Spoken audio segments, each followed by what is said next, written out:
New details are emerging about the deadly UPS cargo plane crash earlier this month. Federal investigators released new images showing how the jet lost its left engine just seconds after it took off from Louisville. Here's more on that. The National Transportation Safety Board has released a preliminary report on the crash at Louisville Muhammad Ali International Airport on November 4th. It details the moments before an engine detached from the wing on UPS Flight 2976 during takeoff. According to the report, surveillance footage confirms the McDonnell Douglas's left engine and pylon broke away just as the plane was taking off. This ignited a fire in the engine, which spread across the aircraft's wing. A former NTSB investigator explains what happened. The first image shows the airplane basically under a normal condition. Engines are in their proper position. Airplane is rotated into a climb attitude. The subsequent frames show the engine starting to separate from the left side.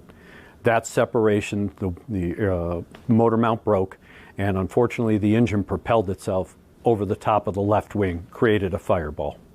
Radio altitude data shows the aircraft reached no more than 30 feet off the ground before striking buildings just outside the airport perimeter. 14 people were killed, 3 UPS crew members, and 11 people on the ground, with more than 20 others injured. Early examinations showed fatigue cracking in the left engine's aft pylon mount, a critical point where the engine attaches to the wing. The NTSB Materials Lab later confirmed multiple fracture points. The NTSB is focusing on the engine pylon, that is, what mates the engine to the wing itself. And they're looking at the aft portion of that engine pylon where fatigue cracks were identified, but it also can incorporate the forward portion of that engine pylon. So they'll be looking to determine whether or not those fatigue cracks were an isolated event or they have basically the basis for a systemic problem.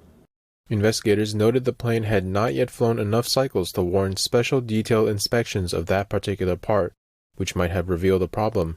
UPS and FedEx grounded their entire MD-11 fleet in the days after the crash. The Federal Aviation Administration also issued directives that temporarily grounded the MD-11 and another plane with a similar design.